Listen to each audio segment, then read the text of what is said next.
What if we found oil? Guyana's oil discoveries and production has turned this member of the Caribbean community into one of the major producers, not just in our region, but worldwide. Today, Guyana is set to break its growth records, while other Caribbean community nations have no such prospects.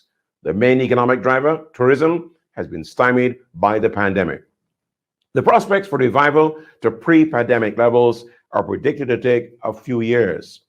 What are the alternatives? Diversification, foreign direct investment, or oil discoveries? On Caribbean Bridges, we ask the question, what if all our countries discovered oil? What will be the impact on our economies?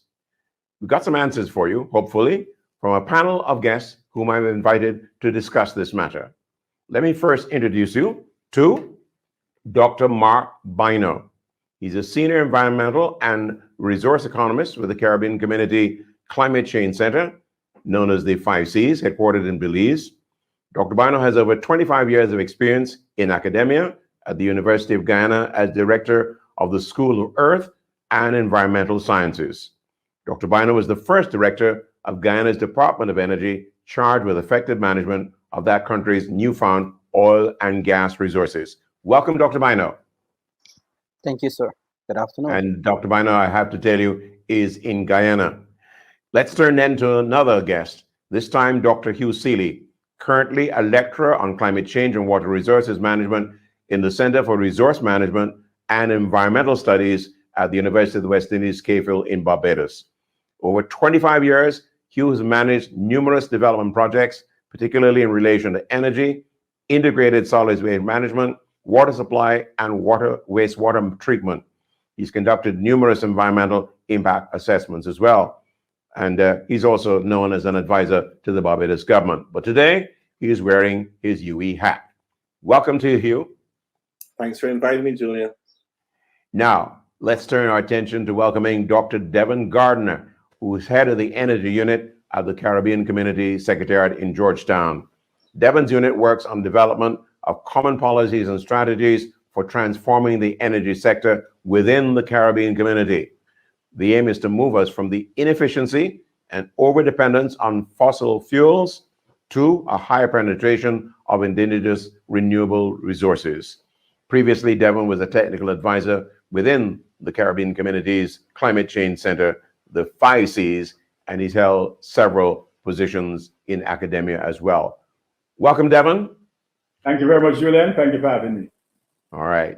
And the last of our guests, not necessarily to be judged as last, is Kevin Ramnarayan. He's principal energy consultant and a former minister of energy of Trinidad and Tobago. And during his tenure, the government was credited with providing the incentives necessary for Trinidad and Tobago's deep water acreage exploration. And as a consultant, the government of Guyana has appointed him to their local content advisory committee. Welcome, Kevin. Good morning. Good afternoon. All right. So we got everybody assembled. And the opening question really, I think, should be the basis upon which we start this discussion. Let me start first, though, with Dr. Mark Bino. And I was teasing him earlier saying that in all the following of the energy developments in Guyana, I really felt he was like, hey, the oil man. But he has told me, no, that's not a fair credit. So let me start with you, Mark, by talking about your first impression from the question I pose. But in the Guyana context, that's not really so. So tell us, as you look out on the landscape, because now you have a Caribbean view, what if all the countries found oil? Well, thanks again, Julian. And clearly, from an economic standpoint, we'd first have to delineate the size of the acreage and the quantum of the reserves that may have been discovered. That being said, we are aware that if all of us were to necessarily find oil in commercial quantities, then that can put some downward pressure on prices. And it can also impact the returns we're getting from those resources.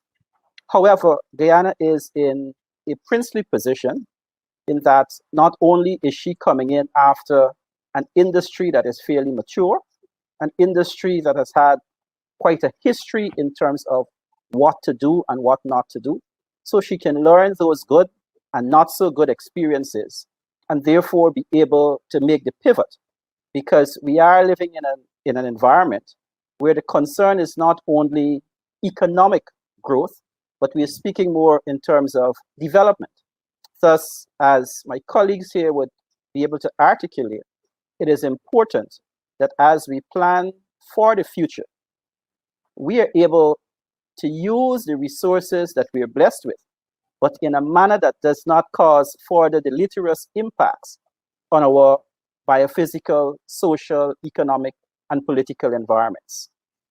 The last thing I would like to say is that if we had more of our Caribbean neighbors discovering oil in commercial quantities, there will be opportunities for shared experiences, shared equipment such as rig sharing, reducing the overall cost of doing business, and thus making the Caribbean region a region more in terms of self-determination.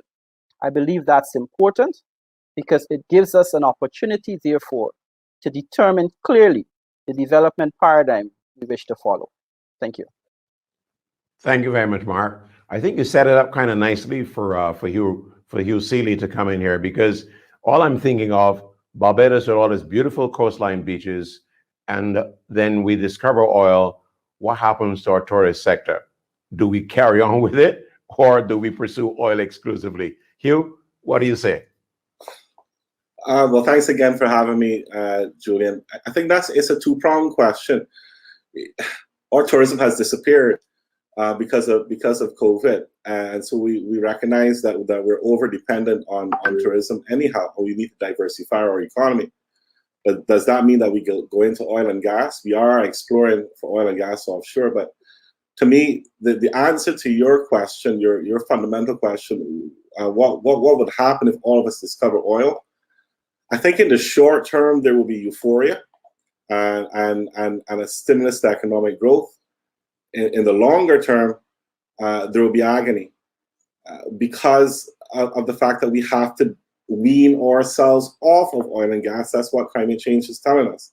So it's not only the possible impacts on the environment, oil spills like the Deepwater Horizon, etc. It's the fact that we have to come off of oil and gas. And therefore to explore for oil and gas now, to me, is short-sighted. So you said that. We come back to challenge you on those premises, etc.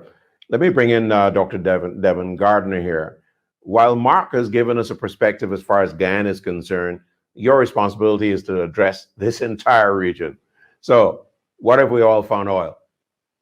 Yeah, well, it depends on what one means by if we all found oil, because as Mark pointed out, it really has a lot to do with the quantum of oil that one finds and the size of the population of the country. If one thinks of the CARICOM region as a whole, there are 4 countries that have had proven oil reserves over the last couple of decades. Trinidad, of course, being the one that has the longest amount of proven reserves. Barbados also, and Belize has had proven oil reserves, so too as Suriname, and now more recently Guyana. So there are countries that have found oil, if you want to look at it in that sense. It has, however, has to do with the commercial amounts, as Mark pointed out, that has been exploited and brought to market to give significant amount of economic returns. So in the context of CARICOM, the way we look at it is that there are benefits, at least in the short term, to economic growth for countries who find and exploit in an economically viable way their oil reserves if it's commercially available. In the long term, there could be incomes generated from that, but as you pointed out too, there needs to be some amount of balancing, because yes, climate change is changing the amount of oil that is going into the energy sector. However, there are opportunities to diversify oil away from energy use, energy production and use, and to put it in the petrochemicals and other types of industries. So the use of oil is not necessarily always to be geared, and doesn't mean you have to be geared towards energy, which is carbon intensive and greenhouse gas situation, but it can be managed in a way that makes it not too environmentally unfriendly. So it's a matter of figuring out exactly what works best in terms of both the balance of climate, economic advancement, and social development for your country. Thanks. Okay, great. You set it up nicely for Kevin Ramnoy to come in here, because you really, in fact, point to the downstream possibilities. And obviously, as a consultant on the matter of local content, Kevin, I think you'd have a particular challenge here of, one, sharing the experience of Trinidad and Tobago and looking to the possibilities of an expanded partnership with other Caribbean territories. Well, I assume I'm being heard. The question and the issue before us is a bit complex. What if we all discovered oil? And to some extent, that is happening. Suriname is producing oil since the 1980s. Guyana is producing oil since 2019. Trinidad since 1908. Belize is a small oil producer.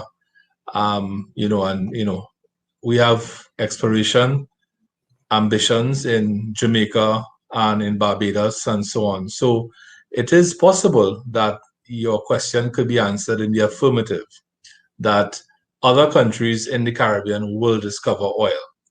And therefore, that scenario has to play against the other scenario of our climate change endeavors, because we've all committed to the Paris Accord, and we all have goals that we have to meet by 2030. So those are the two forces, the two which are pulling and tugging against our policy makers.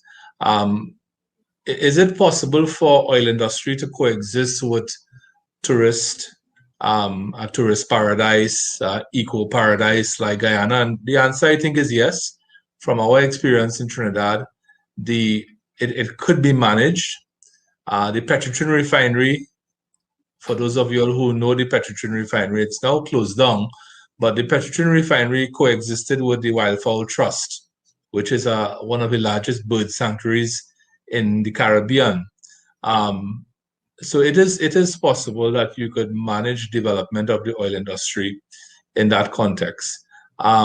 With regard to Trinidad and Tobago itself, well, Trinidad is a mature energy province. We are, for all intents and purposes, in sort of, we've matured, we've peaked, we are in decline with production. Production is now nowhere near where it was, let's say, 20 or 30 years ago. But Trinidad has a lot of expertise in the energy services sector, which it could share with countries in the region. And I think that the region would benefit greatly from the expertise at the University of the West Indies at St. Augustine, particularly the Faculty of Engineering and the Department of Geosciences, which is interestingly 20 years old this month. Our BSc in Geoscience is 20 years old. And then, of course, there's also the University of Trinidad and Tobago. So Trinidad has resident in it the knowledge and the skills in the services sector and at the universities that could be of assistance to the Caribbean. So I think that I don't think it will be a bad thing if people discover oil. I think it could be managed, in a sustainable way. And yes, Trinidad has the skills which could assist the region to get up to speed. Let me, as you talk about that then and the sharing of skills, I want to ask Mark, from your experience, how much of those skills from Trinidad and Tobago are played in the Guyana situation? Well, if I can look back, while I was at the Energy Department, the department sought to pursue what we call a joint arrangement, where the idea is to bring in skill sets, but that there is some level of understudying that will occur. If we are talking about local content, if we are serious about embedding local content, then it's necessary that those skills be transferred. Additionally, taking a clearly economic standpoint, one has to look at what comparative advantages one may have in a particular locale as against another. And so being able to determine where our comparative advantages may lie allow us to be able to bring in resources from Trinidad, from further afield, so that you're basically building out a robust management system that will allow you to extract optimum returns from these non-renewable resources. I think I want to pivot back to something that you said, because he is right. Someone made a point: the Stone Age did not come to an end because of a lack of stone. The oil industry is not necessarily going to come to an end because of a lack of fossil, but persons pivoting to more renewable energy sources and allowing us to diversify our economic base. So I cannot speak on behalf of the government of Guyana, but what I do believe the emphasis ought to be is for us to utilize the returns from oil and gas for a very, as you said, in the short term, to be able to diversify our economic base, thus looking to the more or the lesser pollution intensive industries that would allow us to sustainably continue along a development pathway that will truly benefit Guyana.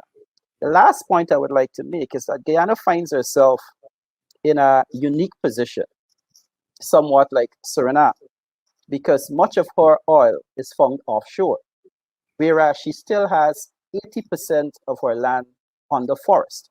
So there is an ability to offset some of those negative externalities, even though, let me just say here and now, we do understand that climate change is a global issue and one which we cannot not pay attention to.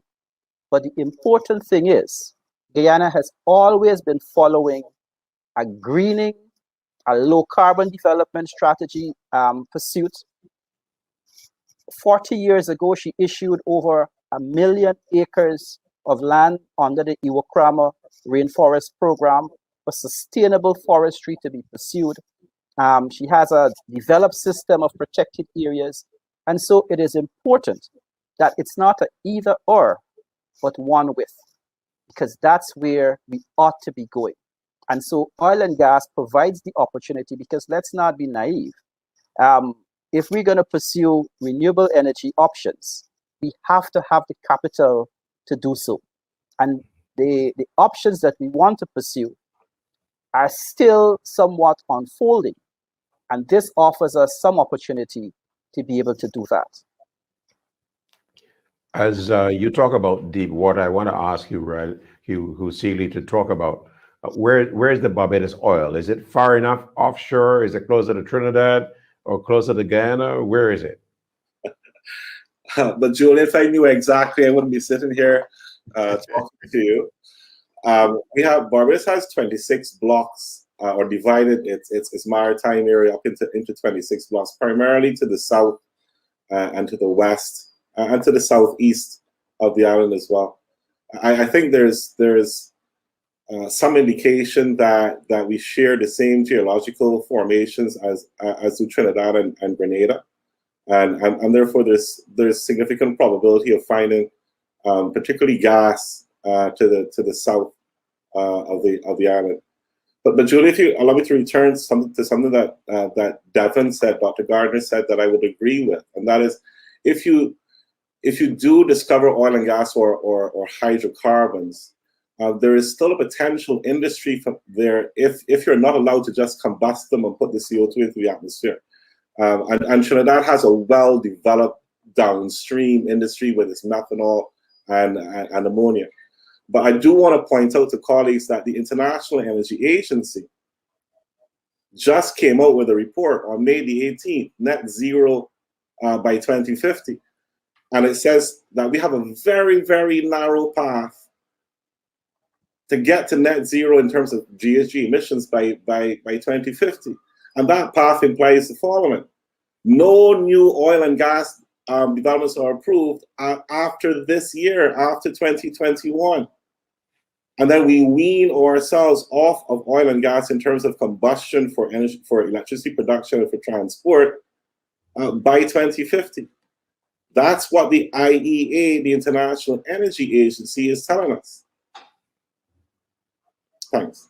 So if that is the case, then we need to turn this question on its head, and I ask you all to respond to this one. And you know, I'm no expert like you guys are, but is it that if we have reserves, can we value those reserves in any way that would help us along the way? Well, can I come back on that as well, if I'm allowed Yes. to? Because the other oil-producing countries are seeing the signs on the wall. If you look at the Paris Agreement, there's an article in there that deals with response measures, primarily put in there by our oil-producing partners. That says, if their economies are impacted by our responses to climate change, in other words, our movement away from fossil fuels and use of renewable energy, perhaps even nuclear as well, and their economies are impacted, but then they want to be compensated. For that reason alone, I would tell our Caribbean governments that think that they have oil and gas offshore, but go after it and prove it very, very quickly, because you're not going to get compensated for reserves that you have not proven. I would not say bring it to the surface and combust it. I would say, yes, go and prove it as quickly as possible. Devon, how does that impact your particular work? Yeah, my response will be pretty straightforward. There are a number of countries in the region that have significant amount of speculative oil and gas reserves. If you think about even a country like Jamaica, Jamaica has around 2.4 billion barrels of oil reserves that are estimated to be out there.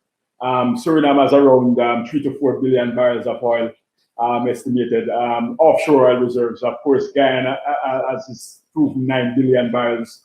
And again, Hughes spoke about the offshore reserves within that Grenada, Barbados, Trinidad and Tobago basin.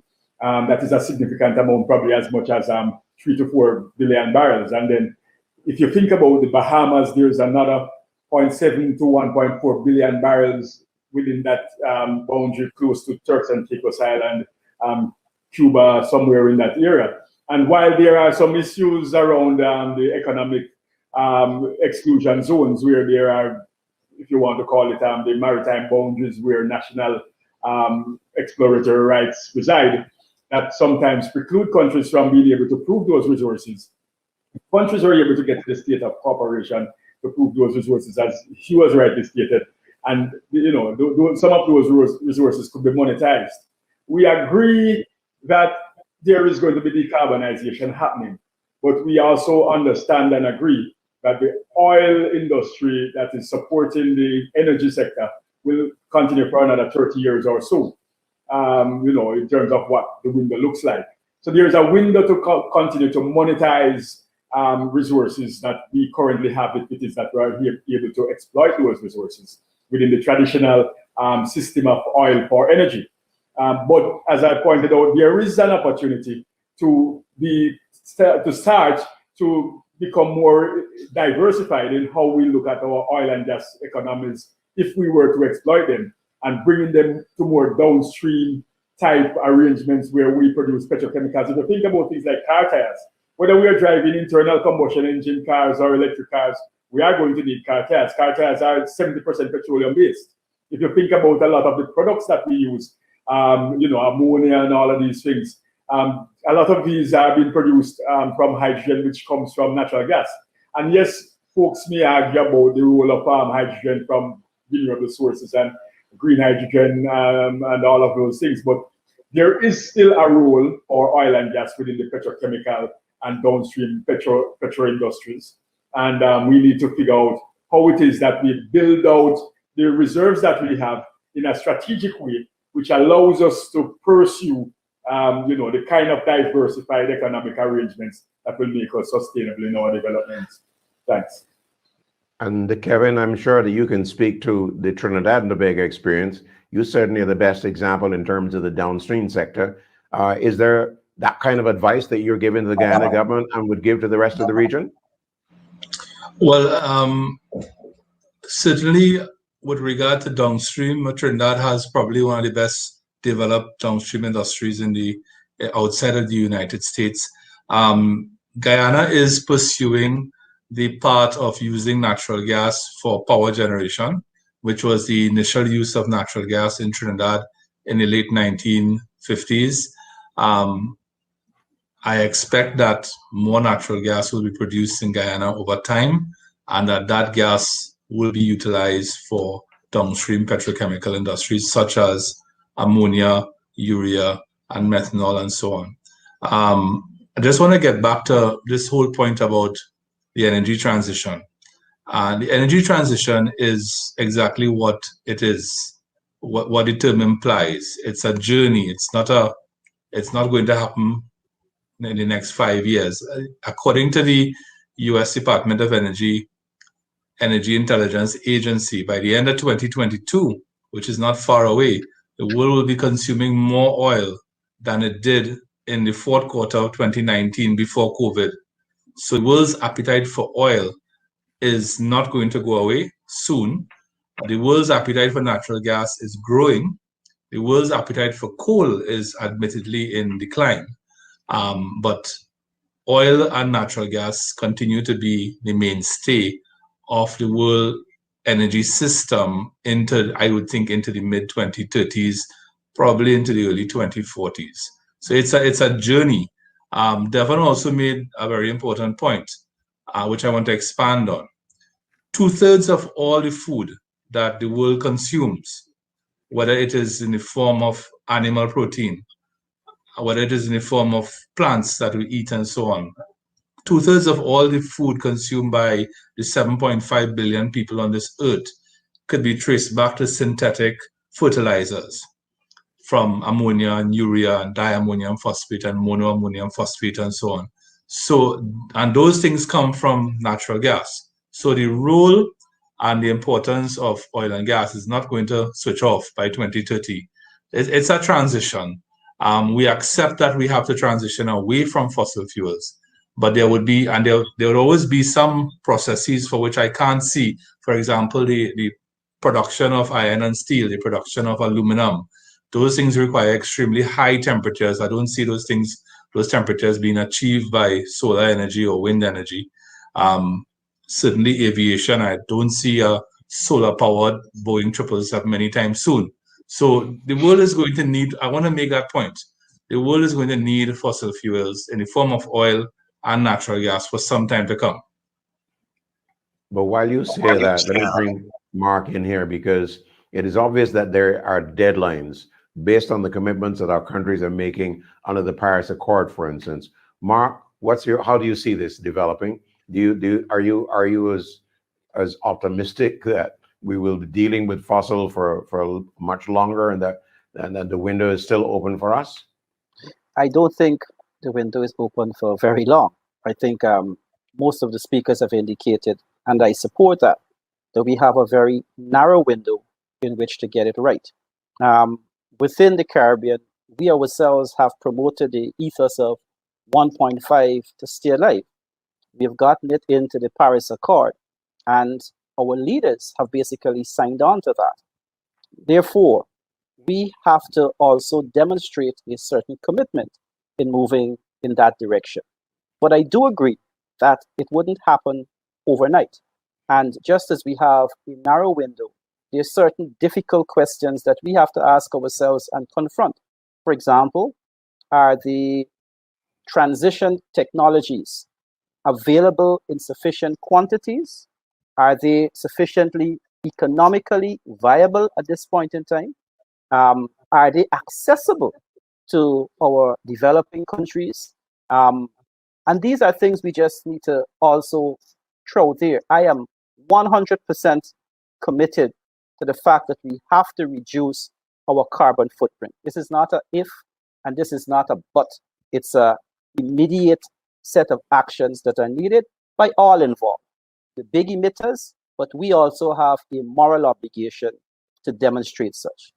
But additionally, in our discussions around the replacement technologies, I would like the discussion in some ways to focus on the entire life cycle of these technologies. So for example, what do we do with the solar panels when they are no more functional?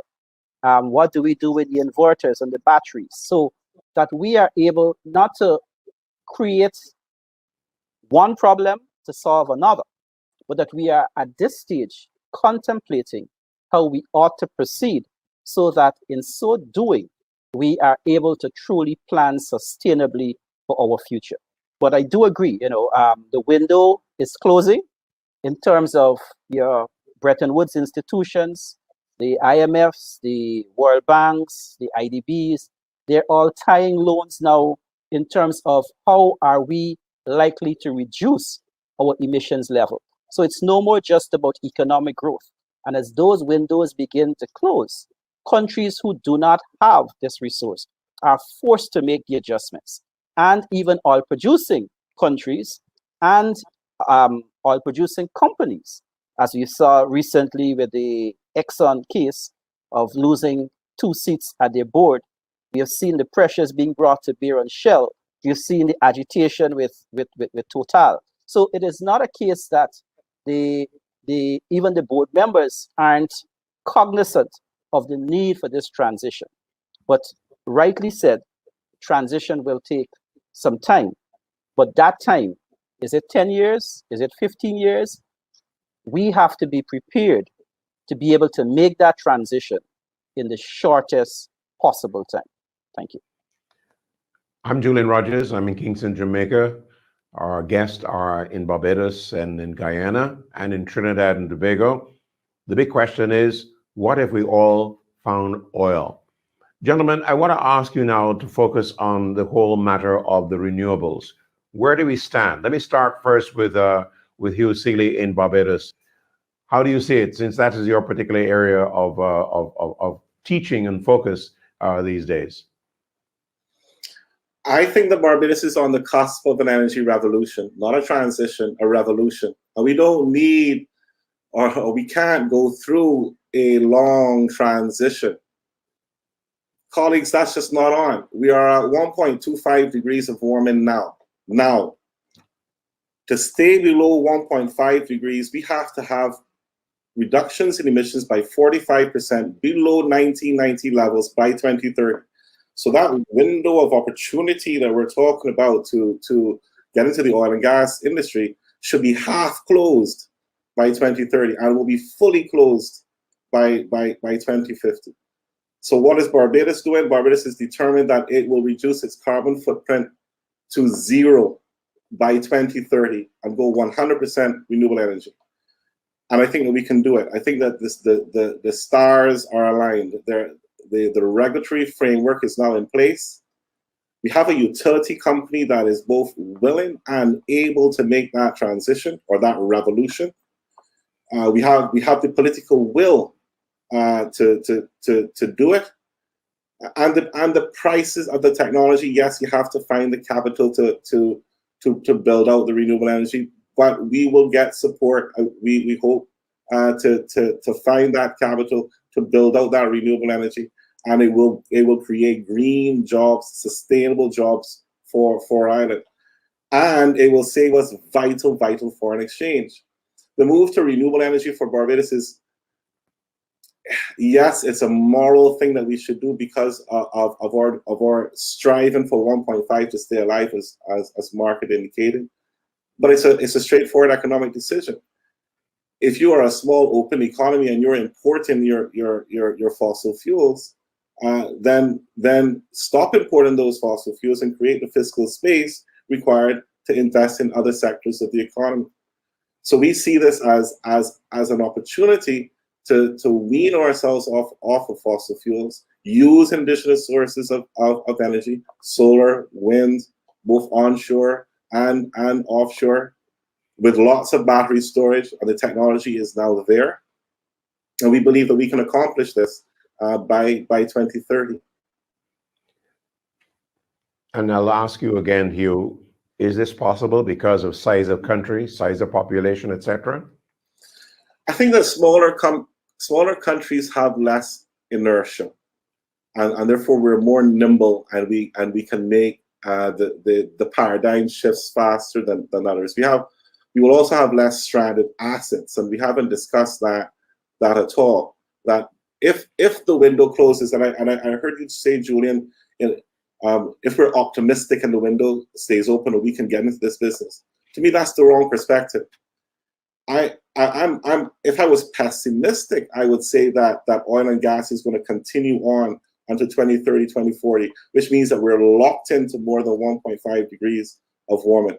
If I'm optimistic, I'll say that we will go through a revolution, a very, very quick revolution, and that we will make that transition. And we can, without destroying our quality of life. I heard Kevin indicate that there are some areas where he thinks that hydrocarbons are going to have to be continued to be used to provide the energy. You mentioned the steel industry, but that could be replaced by electric furnaces. He mentioned the aviation industry, but we could be using biofuels there. We have not talked about the role of hydrogen. So I think it's a myth, and it's a myth that's being perpetuated by the oil and gas industry, that the oil and gas industry is needed, and that we can't have our quality of life, we can't have certain things in our life unless oil and gas stays there. No, I don't accept that. I think you've got a challenge coming from Devon. Yeah, so my view is that we have to separate the two things. You know, we ask the question as to what would happen if the Caribbean, all of us were to find oil. And we are talking about decarbonization of the Caribbean. The two can happen simultaneously. There's nothing that says that decarbonization cannot happen while pursuing a growth strategy that is dependent on oil and gas exploitation. So Mark had said it very early in his statement, and I want to put that back on the front burner. The point is that within CARICOM as a region, governments have agreed to around 47% renewable power generation by 2027, which is an ambitious target. We're talking about 6.5 gigawatts of new generation or generation to replace existing fossil fuel plants over, within this decade, less than the decade to come. And you're talking about, $20 billion of investments that is necessary for that, not just for the generators themselves, meaning geothermal generators in the Eastern Caribbean that are being considered, solar PV and wind and battery storage, as you and his colleagues are concerned in Barbados because of the limited resources base that they have compared to some of the other islands which also have hydropower, and some of the other countries, including Ghana, that have hydropower and biomass options and so on. So the Caribbean has a wide variation of renewable options and sources that are being considered. Guyana is looking at biomass and hydro in a serious way. Belize also, Suriname also, then there's geothermal in the Eastern Caribbean, there's wind and solar in all the other countries, and options to use waste energy and so on. And then there's energy efficiency, which is the holy grail among all countries that we can explore and exploit the opportunities for developing measures to optimize. So with all of that being said, all of this has to be paid for. And the optimism that you has that someone will pay for it, that someone typically is the ratepayer. If it is that the government does not have public funds to put into some of these investments, this money is not going to fall from the sky. This money is going to end up being part of an investment framework that is being taken up by the private sector.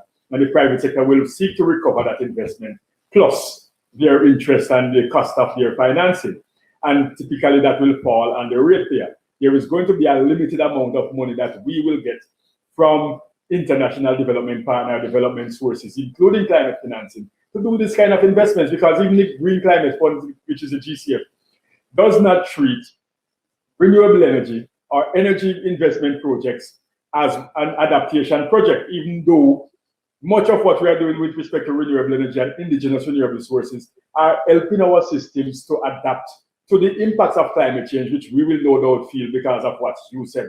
Temperatures already at 1.25 above pre-industrial era, and now to go above 1.5 by 2040. So we have to be realistic and figure out how to walk the middle road between what can be done practically and pragmatically in our circumstances and what really is likely to happen within the scale of the global climate system. Thanks.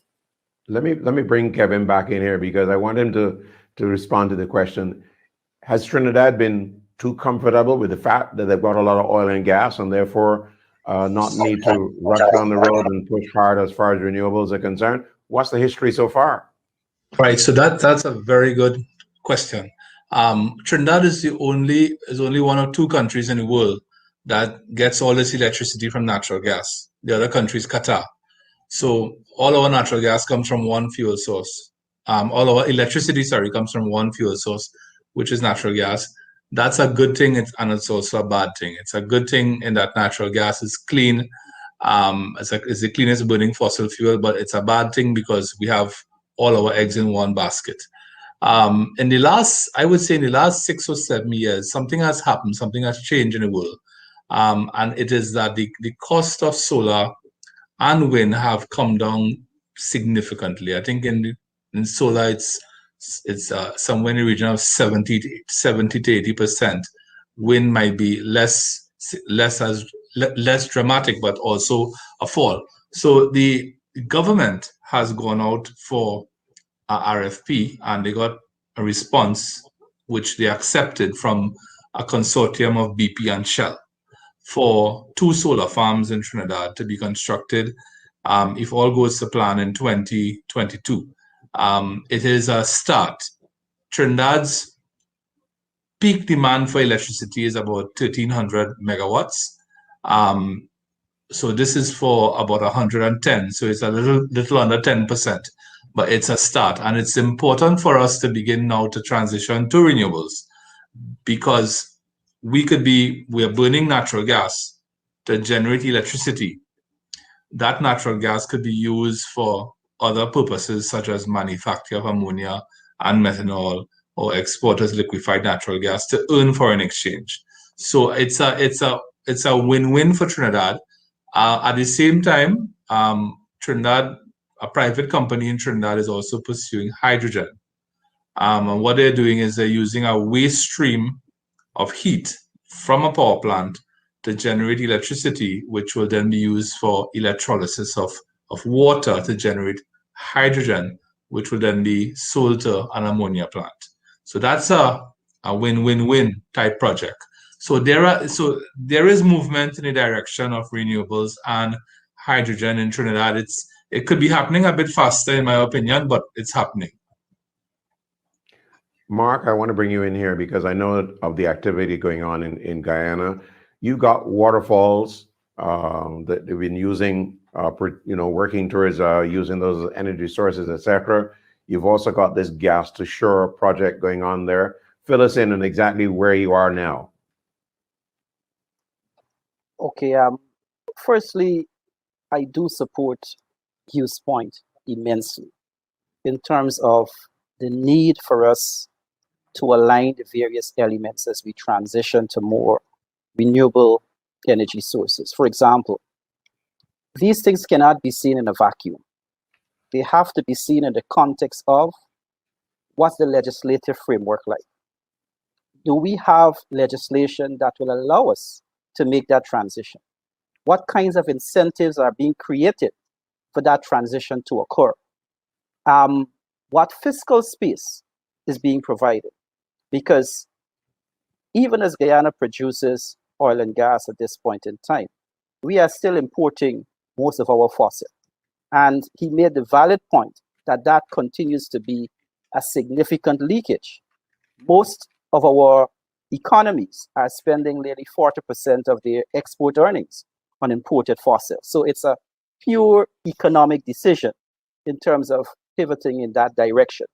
Additionally, apart from just the leakage that takes place, we also need to be cognizant of the fact that we have to transition, and the sooner we begin to make that effort, the better it will be. So Guyana had a very active program of equipping all public buildings, and Devon would know of this well, with solar energy. So most public buildings, schools, hospitals, health centers already have moved in that direction. The discussion around the Amila Falls and other hydroelectric power potential sources is something that is actively being looked at. There's an entire system of potential sources of mini hydro and also the much larger hydroelectric power opportunities that may be presented. Guyana has a very shallow continental shelf, and there have been quite a few interests demonstrated in terms of bringing wind energy to shore. So it has been moving in that direction. With regards to the oil and gas, again, I'm not currently in government, so I don't want to speak on that too much, but there's always been a plan that initially we'll have gas being brought to shore, which is still non-renewable. It is still emitting carbon into the atmosphere, but at a much lower rate than your fossils. And that will be used for energy generation. But in time to come, more substantial volumes of gas will be available. And then the discussion surrounds what may be most viable in terms of developing other commercial sectors that will ultimately utilize this gas. Those are discussions that will have to be had. I want to make one last point, and that is technology. In all of this discussion, we have to be focused not only in terms of the technologies with regards to renewables, but technologies also to extract carbon out of the atmosphere. Because ultimately, decarbonization has to go hand in hand with the utilization that we currently see that will allow us to really achieve that 1.5. I am all in the camp of you where this is concerned, but as Devon said, there are certain pragmatic decisions as well that we have to take as we pursue that. Thank you. Gentlemen, I don't want to leave this discussion without giving you an opportunity to talk to people about the possibilities. You talk about technology on the one hand, but I'd like you all to focus on the people issues here. In other words, the possibilities in terms of employment, the possibilities in terms of educational development, etc. I'm going to go to Hugh first because you are the teacher here, or at least one of them. Julian, the opportunities for us are immense, depending on which path we take.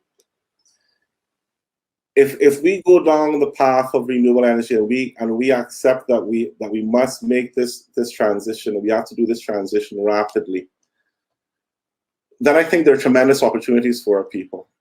In the amount of investment that has to occur worldwide, we're expecting that $4 trillion a year has to be invested in renewable energy. That's going to generate a lot of jobs.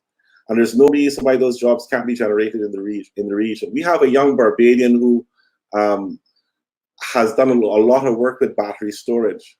Why can't we make the batteries and the energy storage devices here in the Caribbean? You talk about regional cooperation, perhaps in the oil and gas sector, but there could be regional cooperation in the renewable energy sector as well. Guyana has a lot of hydro. So imagine that they exported that hydro in the form of an electric cable, undersea cable coming towards Barbados or Trinidad. To Barbados's west, we have 3 islands that are pursuing geothermal. All of them capable of, or all of them with more geothermal potential than they actually can use themselves. So could we cooperate? In terms of procurement, because Devin mentioned yes, buying this equipment is going to be expensive. But imagine if we cooperated and we bulk procured solar PV panels and wind turbines and brought down the cost because we achieved more economies of scale. And we provided training for technicians. You know what Antigua is doing? Antigua is looking for a just transition of its labor force. And it's looking to train its electricians to become renewable energy electricians because it sees that as the future. That's what I see for our people, a just transition, an opportunity.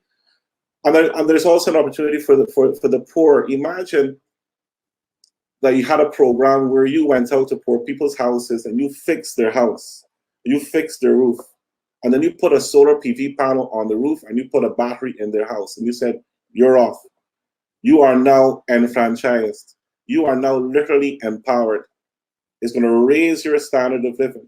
It's going to increase your resilience to climate change as well because your roof is fixed and you're potentially independent of the grid if there's a catastrophic loss of the grid. That's a new paradigm, not only renewable energy, but distributed renewable energy, where the householder has a stake in the energy industry.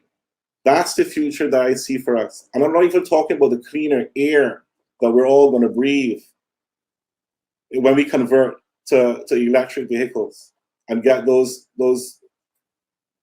polluting vehicles off of our roads.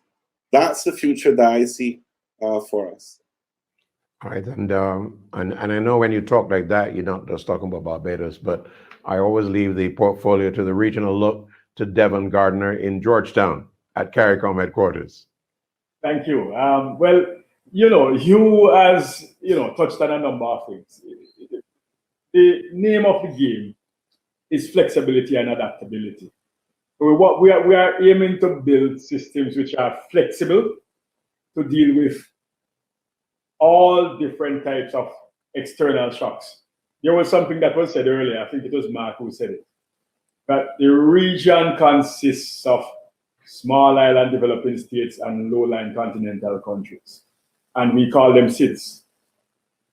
They are characterized by openness and vulnerability to many things: vulnerability to climate impacts, vulnerability to economic shocks, vulnerability to, we saw what happened with the pandemic, because we are so open and dependent on tourism. As soon as there is a pandemic, it reaches the Caribbean almost on the same day it was declared a pandemic by the WHO, because we have people flying in and out as tourists. And with these shocks, we get, sometimes the shocks affect our supply side. We sometimes have supply side shocks that affect the generation. Imagine what happens if you have a pandemic which affects power plants, because staff can no longer go to the plant because someone there was tested positive for COVID-19. It has happened during the pandemic that there were power plants which had to be shut down in some countries, and I'm not going to name the countries, because there were staff who tested in the plant for COVID-19 and they had to be cleaned and they had to shut it down. There are the shocks that apply to the transmission and distribution system in electricity, and even the distribution system for fuels. In the case where in hurricanes, you have the obvious where the grid gets torn down because the poles get dropped, the lines get dropped, or you have your bunkers being damaged in your ports. And then, of course, on the demand side, we saw what happened in COVID-19 too, when they shut down the large hotels and the large industries. The consumers of electricity are no longer there. So we have to reconfigure the entire system to make sure the system is able to flex and adapt to different types of shocks. And we agree completely, and at the CARICOM level, the view is that renewables allow us to do a lot of that, building a lot of that flexibility into our system. But it also has a lot to do with other types of infrastructure, like smart grid infrastructure that links to ICT and a lot of other sectoral issues that allow for cross communication of different types of technologies. Within the context of what you is talking about in terms of sharing of energy resources, so that indigenous energy resources that are within the region can move from countries where there's a surplus to those which have a higher demand, is something that is a part of our regional energy security strategy that we are now pursuing. And we're not just looking at hard cable from country to country, but even producing hydrogen in those geothermal rich and hydropower rich countries, and transporting the energy locked in hydrogen, so that you don't necessarily use electricity as an energy carrier, but you look at other options that can be used as energy carriers. So we're looking at that different mixes and matches. So the solution is not into solarizing and batteries. It's about diversification, and solar and battery will play a role. So will wind, so will geothermal, and so will smart grids, so will distributed systems, so will microgrids in some of the rural and hinterland areas, and so will natural gas, we believe, in the transitional period, until we get to the stage where hydrogen becomes sufficiently mature to replace natural gas within the mix. And so we are looking at a comprehensive build-out of technologies and of strategies. And in the process, we are creating mechanisms through which we can build regional capacity, human capacity. We have established a center for renewable energy and energy efficiency within CARICOM, where we can build the collective capacity of countries to support each other. So we have people working there who are experts from across the region, who are helping each country individually to figure out how to build that energy transition. And we're not even talking about transition again, as you rightly said, it's about the CARICOM energy revolution right now. We're not talking about transition anymore.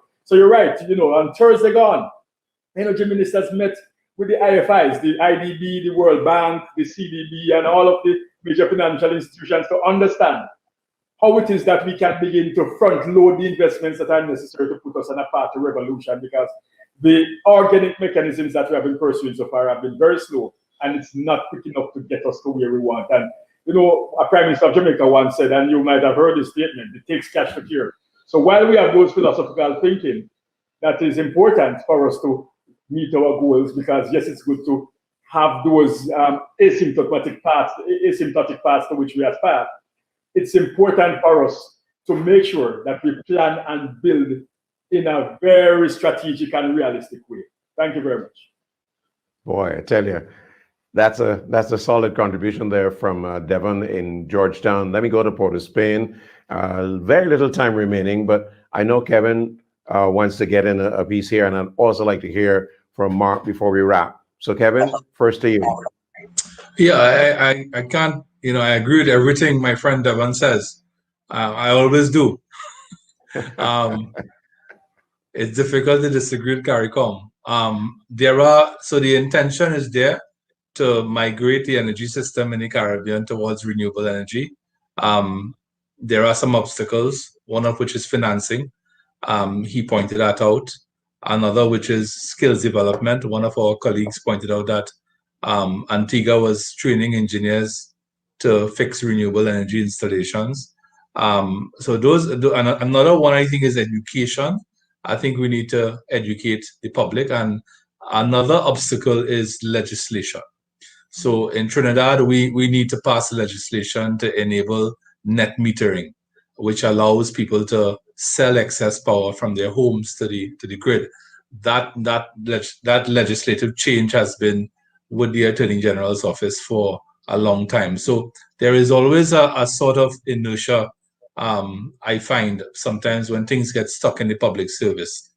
And I would close by saying that, during the course of this discussion, it dawned upon me that we're talking about 14 or 15 very different countries here.